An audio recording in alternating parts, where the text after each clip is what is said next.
Very good morning आप लोग को। आज जो वैकेंसी निकली है दिनांक 21/1/2025 को, उसके बारे में हम लोग डिस्कस करेंगे। देखिए यहाँ पे कौन कौन सी वैकेंसी आई हैं। तो सबसे पहले है सीनियर टीचर के 2129 पदों पर मौके, और ये कहाँ पे हैं, चलिए बात पढ़ते हैं।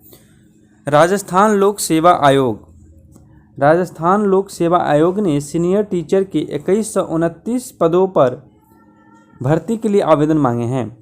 इसके तहत हिंदी, अंग्रेजी और उर्दू समेत कई अन्य विषयों के लिए शिक्षकों की नियुक्तियां की जाएगी। हर तरह के आरक्षण का लाभ केवल राजस्थान के मूल निवासियों को मिलेगा। अन्य राज्यों के सभी वर्गों के उम्मीदवार अनारक्षित श्रेणी में ही आवेदन कर सकते हैं। यहाँ पे जो राजस्थान के मूल निवासी है उनको ही आरक्षण दिया जाएगा, और बाकी अगर दूसरे स्टेट के लोग फॉर्म भरते हैं तो उनको अनरिजर्व्ड रखा जाएगा। आवेदन करने की जो अंतिम तिथि है वो है आपका 24 जनवरी 2025 रखा गया है, देख सकते हैं। और यहाँ पे जो योग्यता होनी है वो है हिंदी, अंग्रेजी, गणित, संस्कृत, उर्दू एवं पंजाबी विषयों के संबंधित विषय। ऑप्शनल विषय के तौर पर में स्नातक डिग्री या डिप्लोमा हो, ठीक है। और विज्ञान विषय के लिए जैसे physics, chemistry, zoology, botany, microbiology, biotech आदि में से किसी 2 विषयों के साथ ऑप्शनल विषय के तौर पर होना चाहिए। सामाजिक विज्ञान के लिए जैसे इतिहास, भूगोल, अर्थशास्त्र, राजनीति विज्ञान, समाजशास्त्र, लोक प्रशासन या दर्शन शास्त्र में से किसी 2 विषय के साथ ऑप्शनल विषय के तौर पर स्नातक या डिप्लोमा होनी चाहिए। यहाँ पे वेतनमान जो है दिया गया है कि पे मैट्रिक्स लेवल L11 के तहत ग्रेड पे 4200 होनी है के अनुसार इसको मिलेगी। आयु सीमा की बात करें तो न्यूनतम 18 वर्ष और अधिकतम 40 वर्ष से कम होनी चाहिए, ठीक है। आयु सीमा की गणना जो है 1 जनवरी 2026 के आधार मानकर की जाएगी। यहाँ पे अधिकतम आयु सीमा में राजस्थान के जो SC, ST वर्ग, OBC, EBC वर्ग, EWS समान वर्ग की महिलाओं को 5 वर्ष एवं आरक्षित वर्ग की महिलाओं को 10 वर्ष की छूट भी दी जाएगी। चयन प्रक्रिया जो है यहाँ पे लिखित परीक्षा के आधार पे की जाएगी। अब यहाँ पे आवेदन की कैसे करेंगे उसकी प्रक्रिया दी हुई है कि आवेदन की प्रक्रिया है कि राजस्थान लोक सेवा आयोग की आधिकारिक वेबसाइट जो rpsc.rajasthan.gov.in है पर जा करके होम पेज पर कैंडिडेट इन्फॉर्मेशन का आपको ऑप्शन मिलेगा, वहाँ पे क्लिक करना है और खुलने वाले पेज पर रिक्रूटमेंट एडवर्टाइजमेंट सेक्शन में जा करके इससे संबंधित नोटिफिकेशन देखेंगे और वहीं पे अपना फॉर्म फिल करके सबमिट कर देंगे, ठीक है। चलिए अगले वैकेंसी की तरफ बढ़ते हैं हम। अगला है कानपुर में ITI अभ्यर्थियों की भर्ती होगी।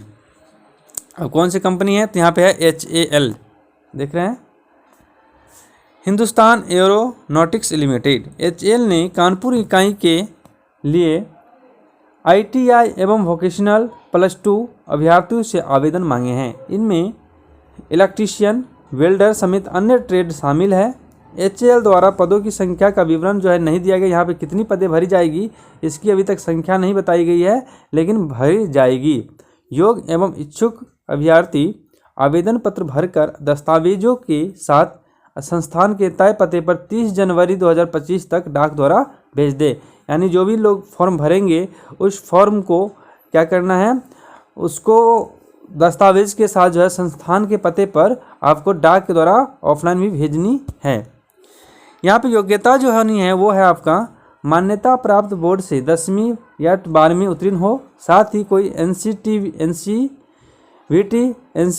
SCVT द्वारा फीटर आदि संबंधित ट्रेड में नेशनल ट्रेड सर्टिफिकेट प्राप्त हो। आयु सीमा जो है यहाँ पे न्यूनतम 18 वर्ष है और अधिकतम 28 वर्ष से कम होनी चाहिए। आयु की गणना जो है 21 जनवरी 2025 का आधार मानकर की जाएगी। OBC वर्ग के लिए 3 वर्ष और SC ST वर्ग के लिए 5 वर्ग और दिव्यांग अभ्यर्थियों के लिए 10 वर्ष की यहाँ पे छूट भी मिलेगी। इसकी चयन प्रक्रिया कैसे होगी तो चयन प्रक्रिया मेरिट के आधार पर चयन किया जाएगा। आवेदन शुल्क यहाँ पे किसी भी वर्ग के लिए कोई आवेदन शुल्क नहीं है, यानी ये फॉर्म जो है आपको एकदम फ्री में भरना है। तो इसलिए जितने भी लोग अगर एलिजिबल है जा कर के आराम से फॉर्म भर दीजिए, कोई पैसा नहीं लग रहा है, ठीक है। और यहाँ पे इसका आधिकारिक वेबसाइट भी दिया गया है, और जो आपको भेजने हैं आवेदन ऑफलाइन वो इस पते पे भेजना है, ठीक है। तो ये पता नोट करके आप लोग इस पर आवेदन भेज सकते हैं। चलिए नेक्स्ट में देखते हैं कि नेक्स्ट वैकेंसी आपका कैनरा बैंक में। कैनरा बैंक में 8 पदों के लिए फॉर्म भरे जाएंगे। कैनरा बैंक में सिस्टम एडमिनिस्ट्रेटर के 8 पदों पर भर्ती के लिए इंजीनियरिंग पास अभ्यर्थियों से ऑनलाइन आवेदन स्वीकार किया जा रहा है। यानी यहाँ पे जो लोग इंजीनियरिंग कर चुके हैं उनको ही फॉर्म भरना है। चयनित उम्मीदवार की भर्ती अनुबंध के आधार पर, यानी एक तरह से कॉन्ट्रैक्ट बेसिस से जॉब है, तो ये अनुबंध के आधार पर इसको भरे जाएंगे। योग्यता इसमें कंप्यूटर साइंस, IT आदि क्षेत्र में BE या BTech या ME या MTech हो। संबंधित क्षेत्र में 3 वर्ष का कार्य का अनुभव हो, यानी एक्सपीरियंस भी यहाँ पे मांगा जा रहा है कि आपको 3 वर्ष का क्या होना चाहिए, एक्सपीरियंस भी होनी है। और यहाँ पे जो वेतन है वो आपको 18 लाख रुपए से लेकर के 27 लाख रुपए सालाना की दे होगा। यानी अगर 18 लाख की बात करें तो 1.5 लाख पर महीने की सैलरी हो जाती है, जो कि उससे ज़्यादा रहने वाली है। आयु सीमा की बात करें तो अधिकतम 35 वर्ष होनी चाहिए। चयन प्रक्रिया यहाँ पे ऑनलाइन परीक्षा और साक्षात्कार के आधार पर होगी। अंतिम तिथि यहाँ पे 24 जनवरी 2025 है। और आवेदन शुल्क जो है यहाँ पे किसी वर्ग के लिए कोई शुल्क नहीं है, यानी ये भी फॉर्म जो है आपका फ्री ऑफ कॉस्ट भरा रहा है। तो जितने भी लोग एलिजिबल है जाके इस फॉर्म को भर सकते हैं। उसके बाद नेक्स्ट जो है वो है मैकेनिक समेत 9 पदों पर रिक्तियाँ निकली है। और ये कहाँ है, तो ये है IT में।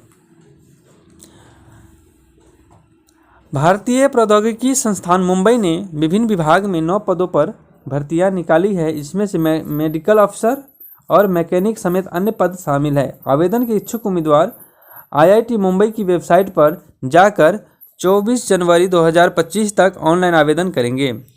योग्यता इसकी जो है मान्यता प्राप्त विश्वविद्यालय संस्थान से पदानुसार BTech डिग्री या डिप्लोमा या ITI होनी चाहिए। यहाँ पे जो वेतन है वह 21,700 से लेकर के 1,77,500 रुपये तक। आयु सीमा की बात करें तो पदानुसार अधिकतम आयु 27 से 40 वर्ष से कम होनी चाहिए, यानी 27 से और ज़्यादा और 40 से कम। गणना जो है इसकी 24 जनवरी 2025 के आधार मानकर की जाएगी। चयन प्रक्रिया यहाँ पे लिखित परीक्षा के आधार पे होगी। परीक्षा स्थल जो है आपका यहाँ होगी, जहाँ प्रयागराज, पटना, भोपाल, दिल्ली, नोएडा, बेंगलोर आदि जगहों पे होनी है। यहाँ पे आवेदन शुल्क जो है आपको 500 रुपये देनी है, और EWS कैंडिडेट के लिए 250 रुपये है। बाकी अनुसूचित जाति, अनुसूचित जनजाति और वर्ग, दिव्यांग एवं महिलाओं के लिए कोई शुल्क नहीं है। यहाँ पे आधिकारिक वेबसाइट दिया गया है, इस पे जाकर के आप इस फॉर्म को देख सकते हैं।